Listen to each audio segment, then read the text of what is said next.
Hello and welcome back to the channel. My name is Ade, the veteran arcade soldier, and I'm here giving you my fresh off the press match report from watching the live game of Liverpool FC versus Crystal Palace held today at Anfield. The match has just finished and quite thrilling in the end. There was a lot of back and forth, a lot of holding on, but I started at the beginning of the match. We had a bit of a cagey start. Liverpool started very, very nervously. I felt that Palace were kind of eking control of us, making us make quite a few defensive mistakes. Players like this young centre-back I hadn't seen before, what was his name? Canvo, young centre-back, the one they brought in to replace Gahey. He was kind of marshalling Mo Salah very well. Certain runs that Salah was making on the wings, this Canvo kid was kind of controlling him quite well, to be fair. Curtis Jones, there was a bit of a shock, I think, with both fullback positions, because you've got Frimpong, who was fit and available with a week's preparation from the derby, by the way, so fully rested, didn't start at right back, which I found quite odd. Kirkes didn't play. The same thing applies. Robertson started the derby, and Robertson started today as well. So initially I was thinking, well, what's Slot doing here? But to be fair to the manager, it paid off in the end. But as we progress into review, I'll kind of describe how things happen. So the first 20 minutes, Liverpool were quite placid and slow and sluggish in play. I felt like Crystal Palace were getting much more of a grip on the game. Adam Wharton was kind of dictating the play quite a bit, and it was quite nice for me to have a look at him, because obviously this is a player that we're strongly linked with in the summer. Wharton will always seem to have he always seems to have 5 yards free of space, and he was clipping balls in to our box, and any decisive action from Palace seemed to be running through him. As for ourselves, we were looking quite sluggish, but then we were kind of having little breaks here and there. Mo Salah trying his best on one occasion. Well, actually, the first occasion, let me just refer to my notes. Before we get into that part, on the 30th minute, it was a bit of a weird kind of situation that happened, because obviously with the price hikes in match tickets, the fans held a bit of a protest in the 13th minute, holding up yellow slips of paper for FSG, for basically yellow card in FSG. The camera panned to one of the FSG attendees in attendance, Billy Hogan, who kind of had a bit of a sheepish, wry smile on his face, which didn't really look good, really, because he kind of looked like a kind of a smirk, uncomfortable kind of look, which probably wouldn't really go down for the cameras. I think it was more like he was embarrassed more than the fact of he probably should have just kept a stony expression. But anyway, that was that. Jones was defending very well, and in the end, spoiler, he was my man of the match. I thought it was actually absolutely solid performance from him, apart from one mistake, which leads on to basically when we scored our second goal. Anyway, Mo Salah burst into the box at one point, was cleanly tackled after it was reviewed by VAR. It was tackled by Brennan Johnson. Initially, Andy Madley, the ref, gave a penalty. In first look, it looked like he'd been clipped and fallen over in the box. But on VAR review, it was quite rightly ruled out. Johnson got away with it. Salah a little bit unlucky. But then we started to kind of grow into the game after that, showing our intention. At these points, Wirtz had made a couple of good passes in terms of like getting our attack going. So I was getting quite impressed with Florian at this point in the game. Saying that, as the game progressed and whatnot, if anyone looked dangerous, it was Palace. We had a lot of possession, but it was the usual side to side passing from the centre backs, then into midfield, then back to the centre backs. The kind of slow build up Arne Slot way that we've come to recognise as part of our season. Not the greatest. Anyway, we move forward onto the 33rd minute. Canvo, who was doing quite well against Salah, got a bit unlucky on the wing. He's kind of made a challenge on Salah. The ball has ricocheted back to Salah, who has then basically tried to put a cross into the box. It's been cleared out. It's landed at the feet of Maka, who's taken a speculative shot. It's kind of going wide, But Isak, to his credit, probably the only man on a pitch that would think to do it, stuck out one of his lazy long legs, telescopic legs. He's kind of controlled the ball. It's bounced up and down. It looks like he's done it on purpose, if anything. He's swiveled on it and hit a looping volley, controlled cushioned volley into the bottom right corner to go at the Annie Road end. So, I was off my chair thinking absolutely fantastic finish. Initially, at first I thought, is he offside and whatnot? But it's only because he brilliantly controlled the ball, swiveled on it and tucked it in, that kind of made you think, is it offside? But clearly on the replay, which took a little while to to come up, you could clearly see that he was more than well onside, and the beautiful finish. So we've now got a lead, a little bit, I would say, roughly against the run of play, but we're taking the lead, so who cares? We're chuffed. The game has continued. Like I said, great finish. Jones was kind of growing more into the game, like breaking up play, making interceptions, and beginning the beginnings of his man of the match performance, I would say. Crystal Palace have then kind of seized a little bit back of the initiative, and they're making a few attacks. Now, this is where Woodman, who had a great game, there was a point near the Kop end where Jones was defending at right back. Jones was kind of dilly-dallied. The one mistake he made, as usual, Jones, he never likes to just give the ball away and kick it long. So he's tried to play it back to Konate, put him in a bit of trouble, who then has to clear it. The ball comes back in. Woodman has to palm it away. So that was like an initial danger point. The ball is then cleared. It's been looped back in cross. Mateta, who's kind of free with about 10, 12 yards out near the penalty spot. He's taken a kind of a glancing header, which Woodman's done a great reaction save. And this is where the action's really kicked off in a massive moment. The ball has come out to Wirtz by the edge of the penalty box. He swiveled on it, played a first time pass to Jones, who's broken away, who's racing through into midfield, who was then spotted, of all people, Andy Robertson, who is bombing down. He's bombed up the whole pitch. He's found him in acres of space. Robertson's burst on it, looking like Leo Messi, and tucked it into the bottom right corner. Same corner that Isak scored in, with a kind of Leo Messi, like, cut across the goal into the bottom right corner. Absolutely phenomenal finish. Robertson wheels away in delight, fist pumps the main stand, and we're 2-0 up. So it's a little bit out of the blue, and like literally just a minute ago, you would have thought we would have been 1-1. But we've made it 2-0, and we're coasting. Weirdly, Liverpool don't then seize on the initiative and kind of then begin to lose a grip of the game again. Palace having dangerous chances, Jones defending well, the centre backs doing okay as well.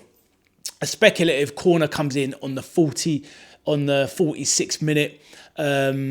Once again, I can't remember which forward it was, but I think it was Mateta again. Has got a header on the ball. Woodham has made a good save onto the post. It's bounced out, and then we've cleared it, and that kind of bring the half to a close. So we're 2-0 up and coasting, and we're looking good. We're currently, as the table stood at this point, up into fourth place, which is very nice, seeing as Villa lost earlier. Second half has started. It's all a bit scrappy. Nothing really much happening. Liverpool then start to get a grip of the game. Look very comfortable. Get a hold of the game, and things can move forward. There was a point roughly around the 55th minute. Wharton and Jones clashed in midfield. It looked like Wharton might be going down with a bad injury, and Jones could be in trouble. It did end up being accidental, and kind of moved forward from there. Sadly, prior to that, Salah had kind of gone down in a small challenge where he's grabbed his kind of underneath near his knee, near his hamstring. He's kind of gone down and gotten up and gotten on with play. A minute literally after the Jones and Wharton clash, Salah's then just gone down. He didn't really seem to recover, and he's kind of called for medical attention, and like, okay, his game's come to an end. So a little bit worrying, because basically at that point we're thinking, now, is this the last we're going to see of Mo Salah in a Liverpool kit? So he went off and was replaced. He was replaced by. Oh, it evades me. He was replaced anyway. He was replaced by somebody, and then the games continued. Liverpool kind of semi-controlled the game from that point forward until we get a very inexplicable moment. Absolutely crazy. Woodman has kind of like a routine. Probably the only thing he did kind of wrong in the game, because I think he made a save, but I think he was so tense up about it. He made a bit of a balls up, as it were. He's gone to clear a ball. He's kind of like stood and he's bent his own knee under no pressure, making a save. He's gone down, clutching his knee in pain. The ball's been cleared. It's fallen to Munoz, who's outside the box, who has then kind of waited. Like Woodman's on the ground, banging the floor in pain and whatnot. Liverpool defenders aren't sure what to do, hoping the ball's going to get put out of play. And all Munoz does is just clip it into an empty net. It's 2-1. No one knows what's going on. Is it going to get ruled out? No, because Munoz did nothing wrong. But more, if anything, what I was questioning at the time is, why didn't Van Dijk and Konate, they had at least a few seconds to realise Woodman is not getting up. Why not get on the line and block any cross that comes in or any shot that comes in? Munoz just puts it into an empty net. Easy as you like, 2-1. And now we're hanging on. At this point, Isak's still on the pitch, still making runs, not looking as jaded as I thought he might at this point. And then Arna does the decision where he kind of wants to hold on to for the result, which I didn't really agree with at the time. I was hoping that young Rio Ingamo would come on and we'd try and stretch the game and try and go for the winner, the clincher, shall I say, but he didn't. Gravenberch has come on, and from this point forward, honestly, for the next 20 minutes going into extra time, we're kind of hanging on. Other things have happened during the match. There was like one block and one kind of near save off the line. It didn't really look that dramatic on replay, but that's the commentary kind of like hammed it up to be that way. But we couldn't really get a hold of the foot game. Curtis Jones completed his man of the match performance by making interceptions, trying to set us on our way on the break, but we just couldn't keep hold of the ball. So the game was petering out towards the end. Weirdly, it looked like, saying that, after the goal, it looked like Woodman might be going off, which would have meant Armand Pexi comes up, our fourth choice keeper coming on. I mean, thankfully it didn't happen in the end, but Woodman continued, and that's why you kind of knew it was more of a Woodman mistake with the goal, because he saw out the game. But the way he was clutching his knee, you'd thought he had done like a cruciate ligament or something. Absolutely crazy. Anyway, so the game has continued. We're not controlling the game at all. 84th minute, Wharton grabs the ball from a throw-in, slips in Strand Larsen. And this is after a few runs that they kept making behind us. Larsen's come in, slipped a ball, daisy cutter across the ground, really a P-roller, if anything. It's rolled past Woodman, hit one post, rolled along the goal line, hit the other post, and Virgil has kind of, instead of shepherding it away, he's kind of laid it off for a corner, probably couldn't believe his luck that we're not 2-2. So we're literally, honestly, fingertips now. We're hanging on now. Slot decides a couple of substitution. Off comes Curtis Jones, man of the match performance in my eyes. Robertson's come off, and Kirkus and Gomez have come in. And to be fair to the manager, Gomez comes on and steadied the ship, made a couple of vital clearances. Kirkus got himself in a bit of a muddle at one point on the left, but that situation resolved itself. And then we get to probably the best moment of the match. 95th minute, we're kind of in the we're up in the Crystal Palace there on their side of on the right hand side of their defence, or left hand side of their defence. We've got a throw in. Joe Gomez has gone for the long throw in. It's now in a penalty box. A beautiful cushion touchdown by McAllister, who's cushioned it down into the path of Florian Wirtz, who's hit a sweetest right foot volley, and you can see arrow in the camera angle is perfect swerving arrowing volley straight into the bottom left corner at the Kop end, and the Anfield erupts. 3-1, job done, and we've seen it out. So in the end, obviously scenes at Anfield, we're chuffed to bits. The game kind of petered out after that. It was only a minute to go after that. 97 minutes in total. So quite exciting in the end. Probably only because we were hanging on for the last 20 minutes. But obviously we got it over the line. 3 points. So chuffed with that. I won't go into too much about all the other players, but I thought second only to, especially after scoring a goal, second only after after Curtis Jones. I thought Florian Wirtz was man of the match. He put in some great passes, and he broke the lines quite a lot with his passing. And obviously, he clinched a really good performance by getting that beautiful volley. It's going to be one of the goals of the weekend, in my opinion. So it'd be interesting to see how the rest of the Premier League weekend shakes off. We're now up into 4th place and rising, which is great to see. We're now joint with Aston Villa on goal difference and Man United. Obviously, United have got to play later, so hopefully they can slip up. But yes, we're up into 4th. We've got a nice little cushion now to 6th place.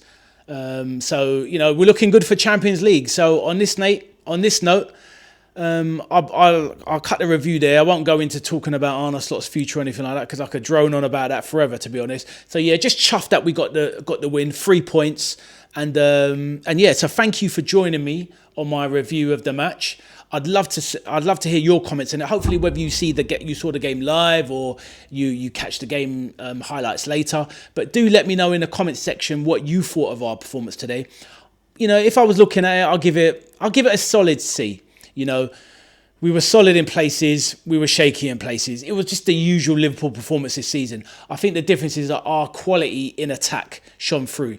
Isak, great performance, I thought, really. For the amount of energy he's got in his legs, it was a very good performance. So I'll give us a solid C, a 6 out of 10 job for today. But the quality of our players shone through. Because if Palace had finishers, we're probably talking about a different result. So on that note, that brings my match review to an end. Like I said, get your comments on the game and see if you agree with me in the comments section. Please like the video and consider subscribing to the channel for more football content, not just LFC content, but football content. So on that note, thank you for joining me. My name is Ade. I'm the veteran arcade soldier. So thank you once again and take care.